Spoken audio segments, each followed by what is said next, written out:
By this point, you've heard a framework. You've heard tools, you've heard ideas that may already feel different from what you've been told before. So now I want to do something important. I want to step back because after working with more than 20,000 families across 7 countries, all sorts of cultures, 100 different schools, every age group, certain patterns just become impossible to ignore. And these patterns matter more than any single tactic. So let me start with this. There is no such thing as a perfect response to bullying. Every single family I've ever worked with did some things well and some things imperfectly.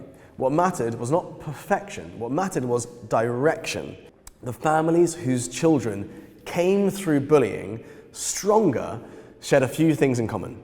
And those families whose children stayed stuck for longer or saw the pattern repeat later on in their life shared patterns too. So I want to talk you through what I've learned with these different patterns. And obviously the pattern you want is to be in that group where they've come through bullying stronger. So the first pattern is this. Children don't need parents who panic less. They need parents who regulate better. And parents whose children recovered best were not emotionalists. They cared deeply, but they learned how to steady themselves. They didn't react to every update as a crisis.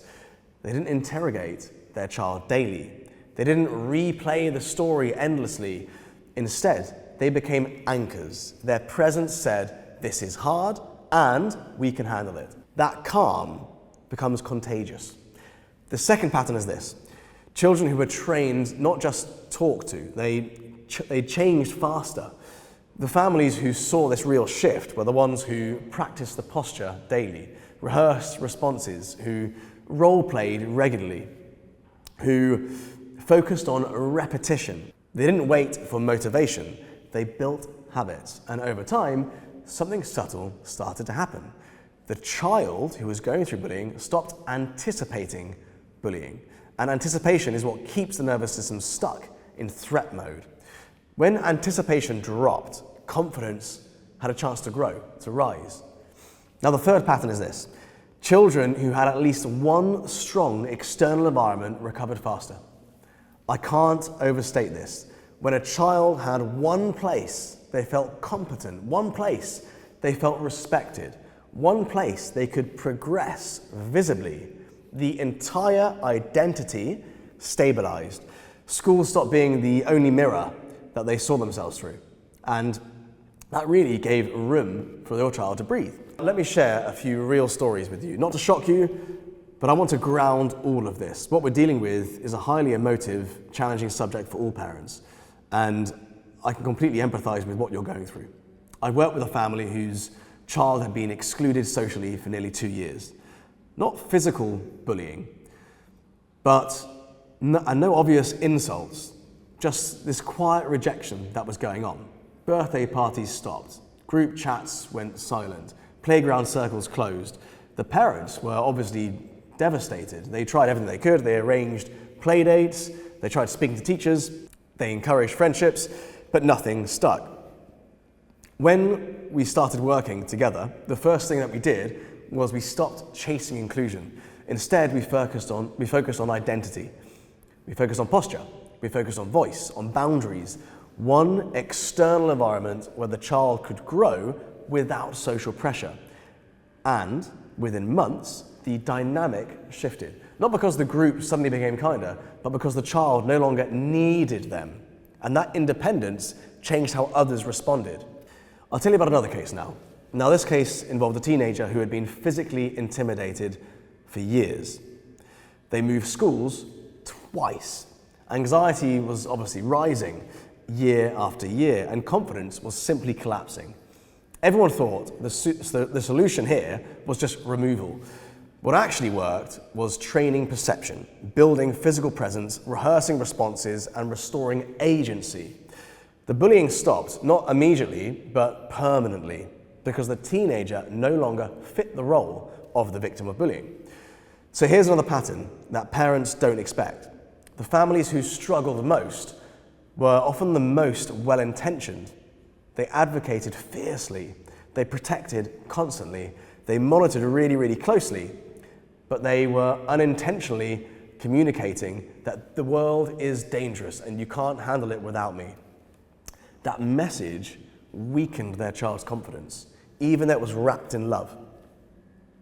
In contrast, the families who said, "This is hard and I believe you can go through it," they raised a child who did exactly that. Now, another really important pattern. Bullying rarely ends with a dramatic victory moment. It often fades quietly, one interaction at a time. The comments stop landing, the reactions stop coming, the bully loses interest. And parents often miss this because they're waiting for a clear signal. But confidence doesn't announce itself, it settles in. And one day you realize that your child is lighter, they're more free, they're more themselves again. Now here's something I want to say directly to you as a parent. If you're watching this and thinking, "I wish I had done things differently earlier," I want you to stop. Your regret isn't useful here. Every family arrives at this work when they are ready. What matters the most is what you do next. Another pattern I've seen again and again and again is children who are guided well through bullying become deeply resilient as adults. Not hardened, not closed off, but grounded, often more empathetic. They can tolerate discomfort better. They stand up for themselves sooner. They choose healthier relationships. And they don't collapse under pressure. They know how to set boundaries. That doesn't happen because bullying was good. It happens because adversity was integrated, not avoided. And that is a gift for your child. Now let me address something that often sits quietly in many parents' minds: fear. Fear that this experience will define their child forever. Fear that damage has already been done, and fear that confidence, once lost, never fully returns. I want you to hear this clearly and loudly. Children are remarkably adaptable when given the right conditions. Confidence isn't fragile, it's recoverable. But recovery requires patience, it requires consistency and leadership. Leadership from you. Not perfection, not constant availability, but leadership. Before we move on to the final part of this workshop, I want you to pause this right now. And I want you to ask yourself this one question honestly.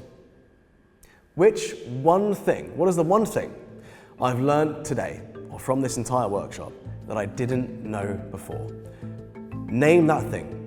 I want you to write it in the comments of this video, because awareness precedes change. And if this section has helped you feel less alone, then subscribe now. I don't want you to miss out on any of the other content that I put out there that's going to help you move the needle on your child's resilience and their confidence.